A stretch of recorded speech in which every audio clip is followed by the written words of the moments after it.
Welcome to the Ask Coach Mac podcast, where coaches from around the world get their strength and conditioning questions answered. What's up, guys? Rob McKeefery here. Welcome to episode number 27 of Ask Coach Mac. Thank you so much for joining me today. We have a great question from George, but before we get to that, we want to thank today's sponsor, Iron Grip. Iron Grip is the largest provider of commercial free weight equipment worldwide and the only manufacturer with a line of exclusively American-made free weight equipment. Their equipment can be found in premier fitness facilities in over 60 countries, including 3 facilities I've put together. They are the industry leader and my go-to choice for bars, plates, and dumbbells. For more information, go to irongrip.com, follow them on Twitter, or call Chris DeSanto at 509-230-3124. All right, here's today's question from George. Hi, Coach Mac. My name is George Bristow, and I'm currently finishing an internship at Impact Academy in Sarasota, Florida.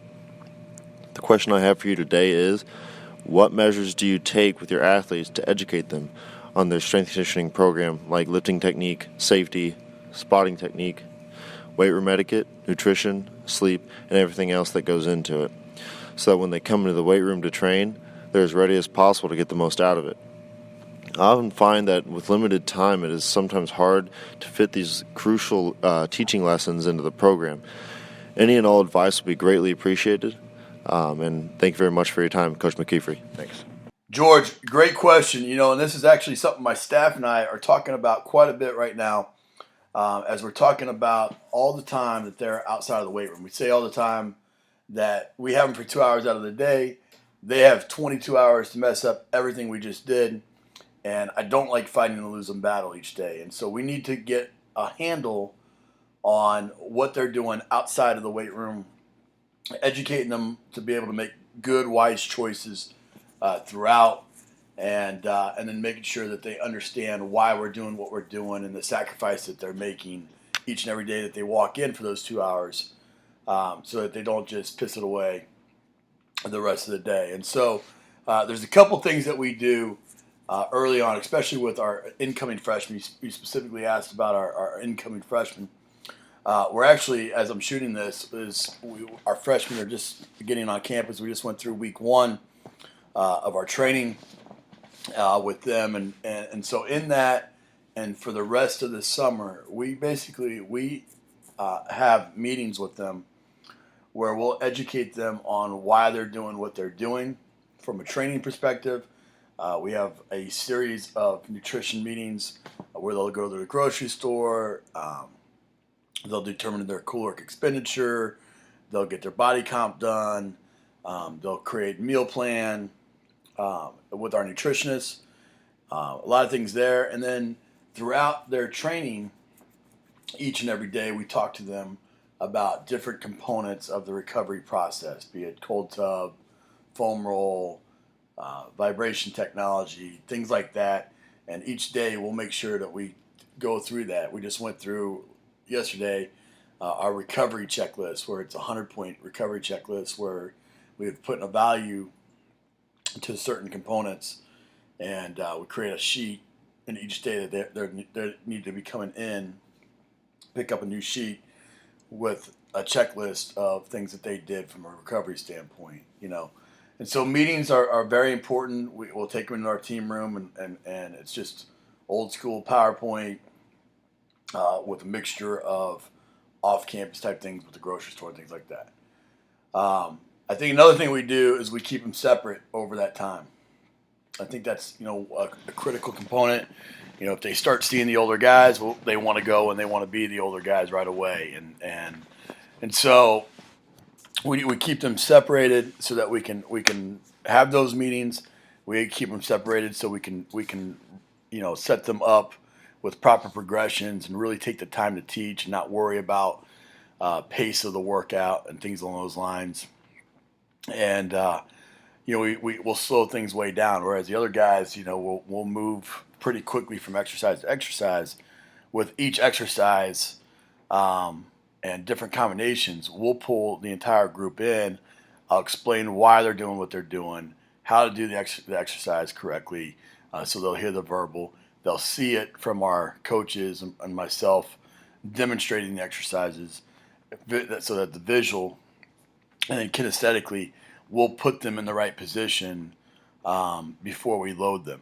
And so for our first week, most of the exercises that we do are under body weight or manual resistance so that they can feel how they're supposed to be in position, the correct positions before we start loading. Once we go through a period of time, they've proven that mastery of those things, then we do integrate them with our athletes. Typically, that'll happen in the last 3 weeks of July. And in that time, what we'll do is we'll pair them up with an older player, or partner them up with an older player, so that that player can really develop some good leadership skills. Because ultimately, just like I tell our athletes all the time, every time they cross the sideline, there's 0 coaches on the field, and they have to be able to coach themselves and hold each other accountable when they're on the field.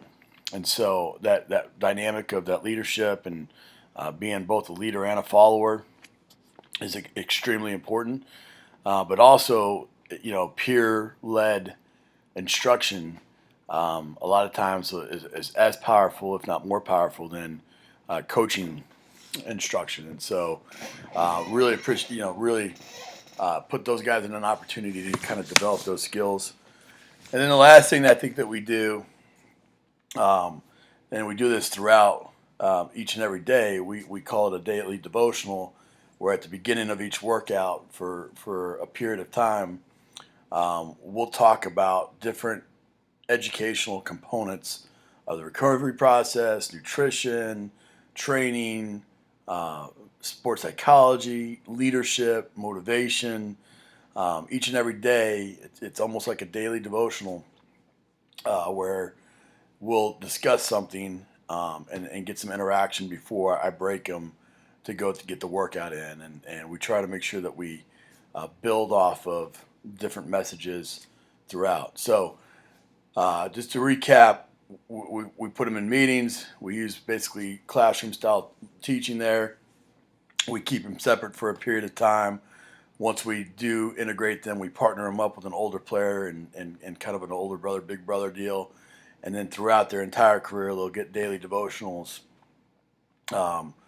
both in the weight room, and then we often replicate that in social media and different things so that we can meet their athletes where they're at, which is a lot of them are on their phones, obviously. So we'll meet them there and try to educate them as well. So hope that answers your question, George. Would love to hear what everyone else thinks. Use the hashtag AskCoachMac27 to continue the discussion over on Twitter.